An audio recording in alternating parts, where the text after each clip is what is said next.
je vous retrouve aujourd'hui pour un nouveau tuto vidéo pour Show and Flower. Alors aujourd'hui, je vais vous faire une petite carte, page d'art journal. Là, vous pouvez faire sur le support que vous voulez. Alors, ça dépend parce qu'il va y avoir de l'épaisseur, donc ce sera plus une carte quand même, ou un home déco si vous voulez.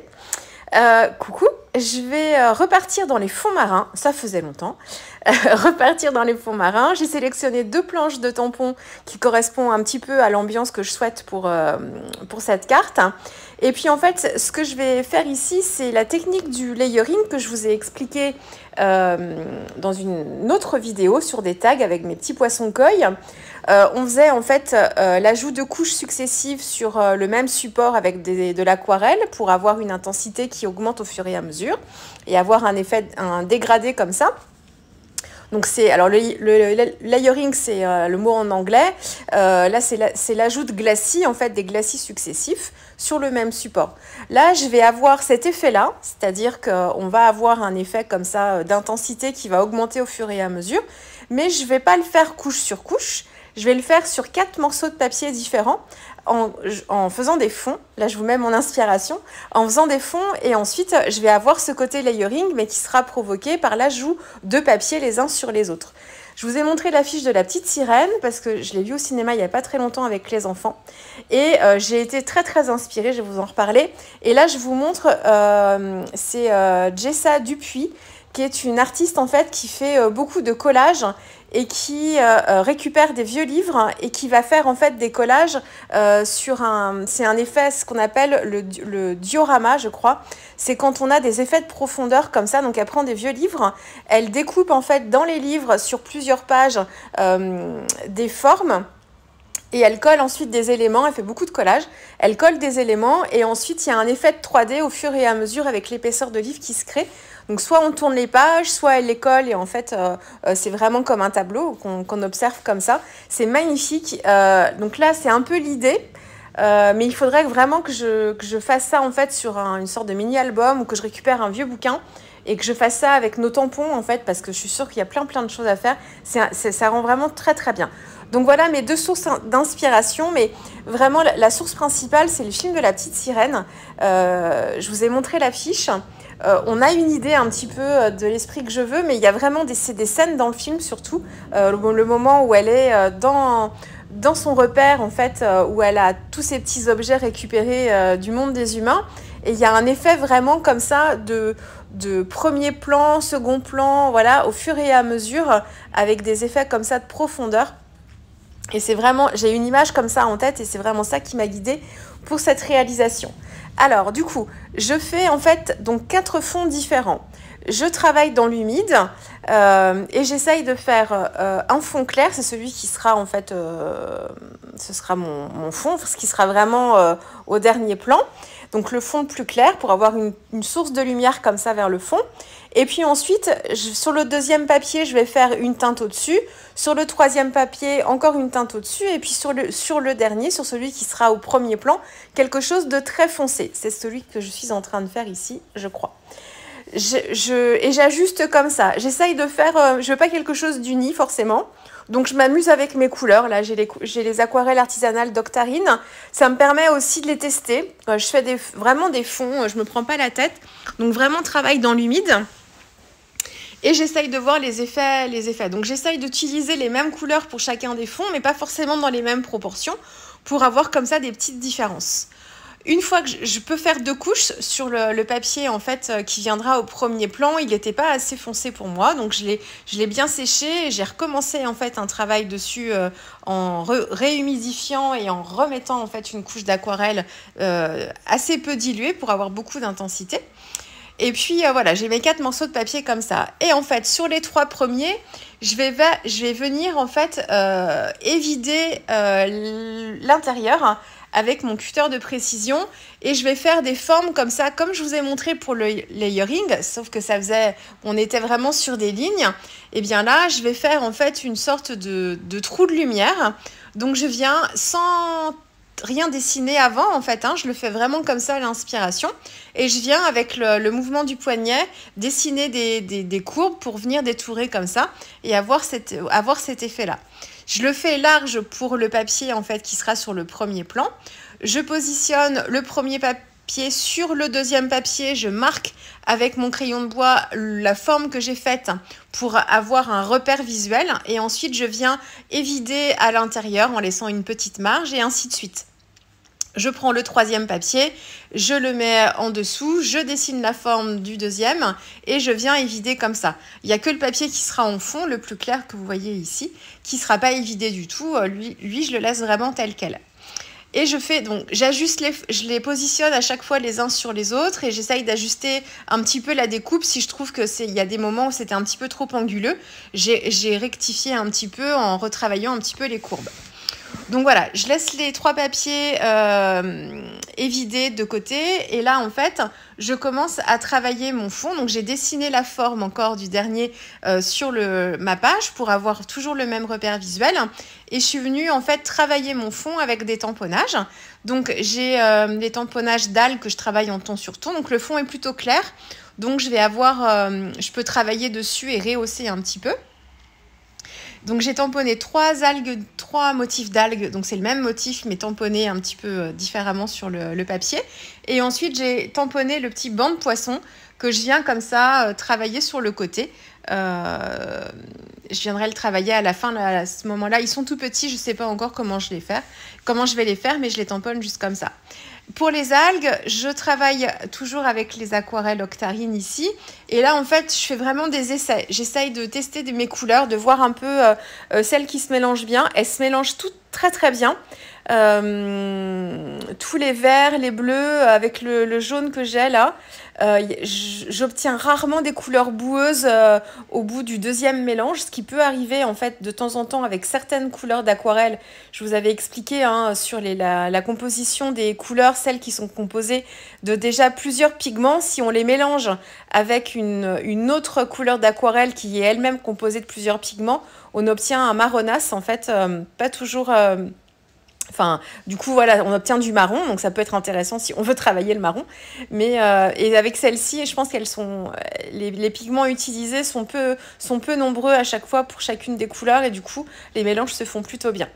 Donc voilà, donc j'ai travaillé les algues, j'ai un godet qui s'appelle Sirène, qui est un vert avec quelques nuances que j'ai travaillé. Mais là, peu importe, je suis dans les bleus et les verts. Et justement, pour contraster, là, on va être dans il y a un effet de lumière, en fait, avec mon fond de page qui est plutôt clair, mais tous les autres sont plutôt assez foncés. Enfin, foncés. Je monte en intensité, mais on est quand même... j'ai pas de touche de lumière. Donc, en fait... Pour rehausser un petit peu l'ensemble, j'ai choisi de travailler mes embellissements dans la couleur complémentaire, qui est le orange. Donc une déclinaison entre le orange, le corail. Il y a des pointes de rouge aussi de temps en temps. Et je viens en fait travailler un petit peu je rajoute un tout petit peu de peps à ma scène en venant travailler ces éléments-là. Je suis sur les mêmes couleurs d'aquarelle, mais c'est le mélange qui va changer.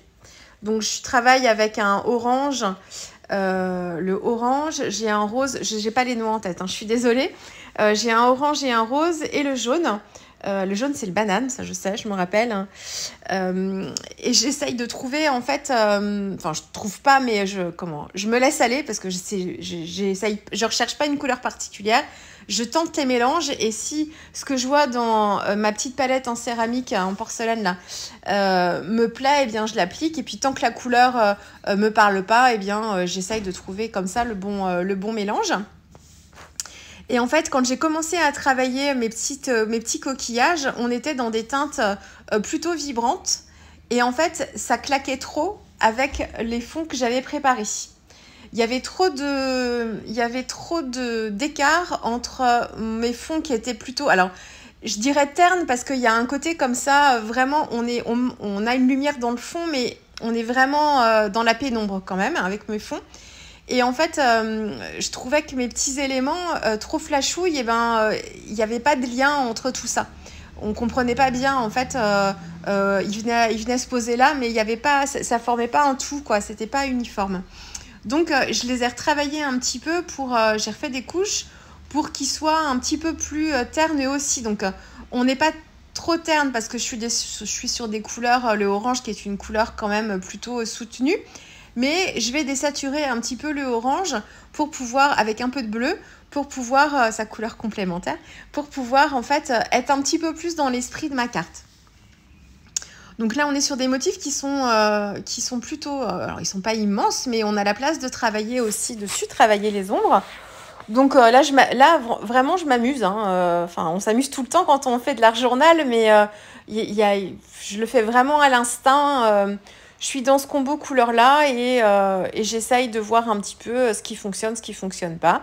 J'essaye de travailler les ombres aussi. Là, je fais des petites algues qui sortent un petit peu de la coquille. On pourrait croire un petit peu un Bernard l'ermite.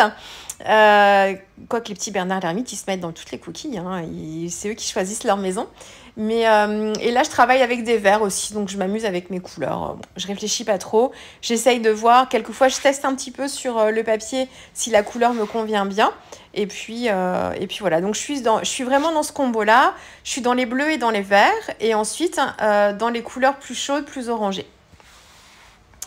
La petite coquille Saint-Jacques, je la travaille en plus... Alors, vous avez l'habitude maintenant, moi, je travaille en couches successives, beaucoup mes mises en couleur.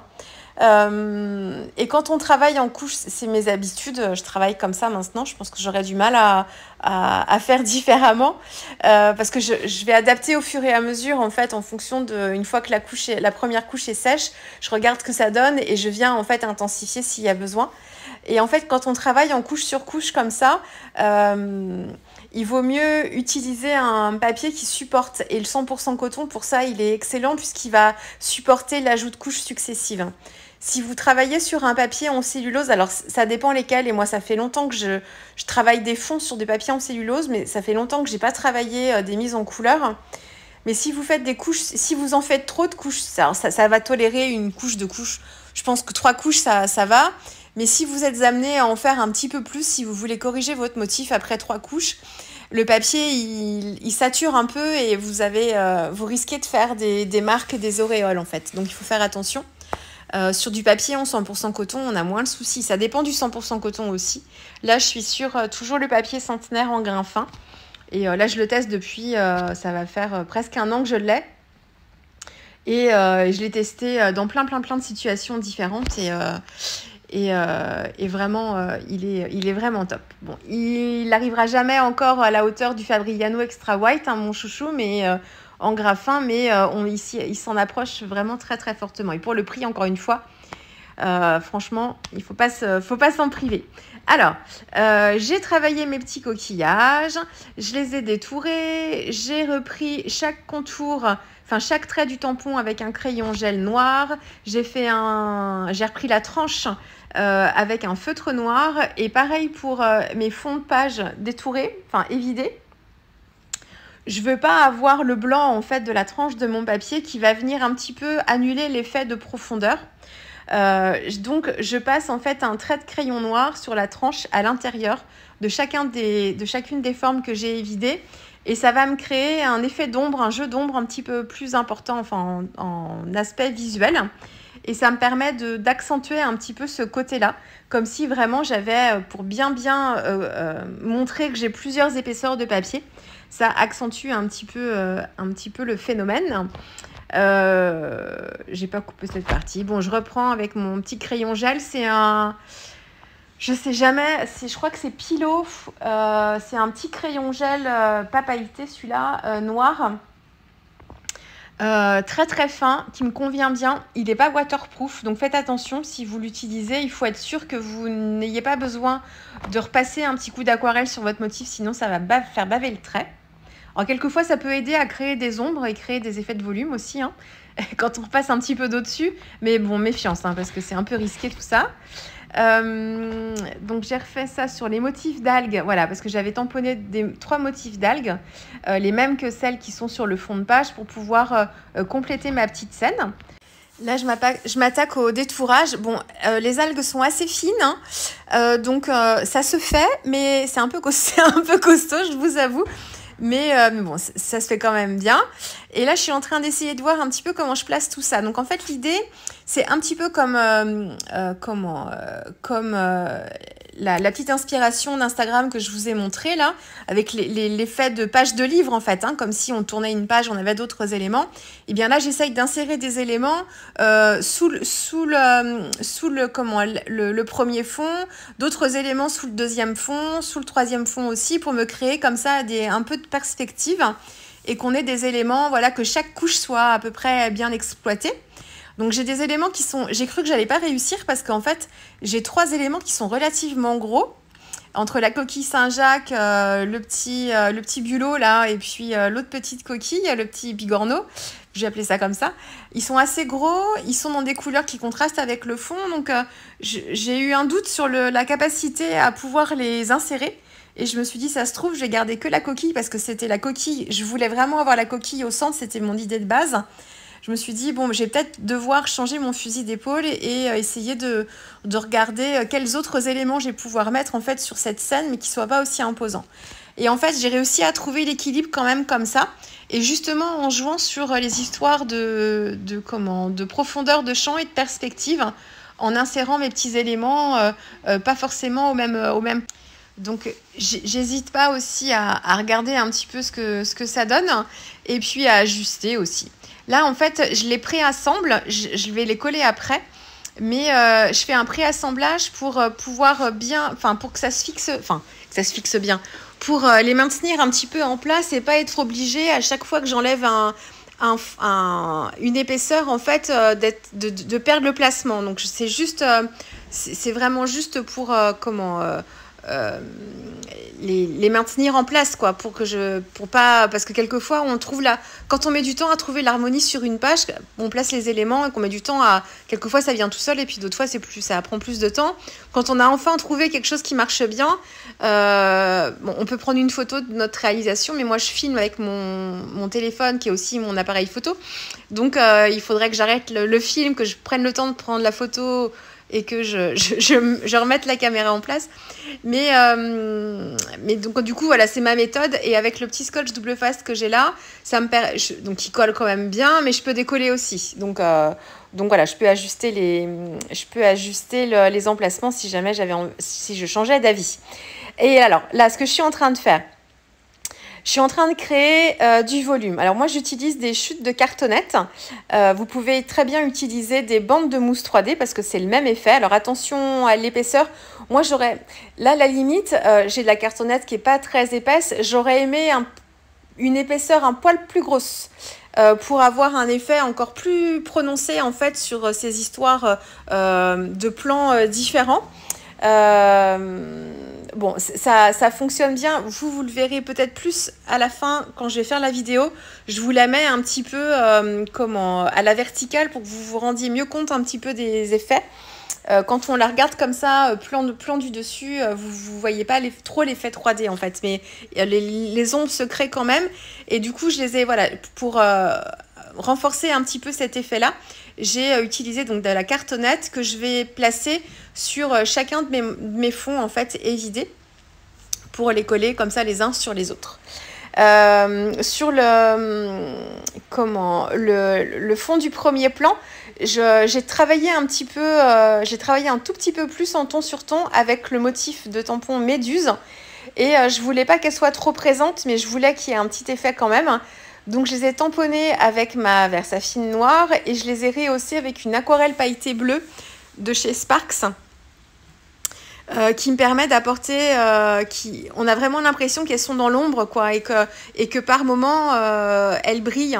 Et effectivement, si vous avez déjà eu l'occasion d'aller dans les aquariums et observer les aquariums en fait des méduses, elles sont dans l'ombre avec des lumières néon en fait fluorescentes pardon, pour qu'on puisse voir en fait les effets. Donc on a un petit peu cet effet là avec les paillettes. Voilà, ça donne un petit peu cette impression là. Donc c'est une aquarelle pailletée Sparks dans les bleus et du coup en ton sur ton les paillettes sont un petit peu turquoise. Là j'essaye de vous montrer un petit peu ce que ça donne dans les épaisseurs. Et puis pour que ce soit plus sympa aussi, alors j'aurais dû le faire avant de les coller les uns sur les autres. Mais comme en plus j'ai retaillé après mes papiers, ça aurait servi à rien. Mais j'ai mis un crayon en fait feutre noir, donc j'ai utilisé mon gros Posca noir pour ça, mais bon peu importe. Et j'ai marqué la tranche en fait avec mon feutre noir tout autour pour éviter qu'on puisse voir les différentes couches de papier qui a un petit côté un petit peu plus fini, comme si c'était un carton épais en fait.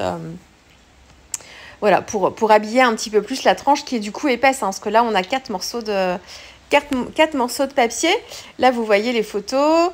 Là vous voyez bien l'effet volume, hein, donc on voit vraiment les couches sur couches. Donc moi là ça y est, je revois la scène du film de la petite sirène de Disney. On est vraiment dans sa tanière là, avec tous les petits objets qui sont positionnés sur des plans différents aussi dans le film. Et c'est tout à fait, voilà, c'est ça que j'avais vraiment en tête.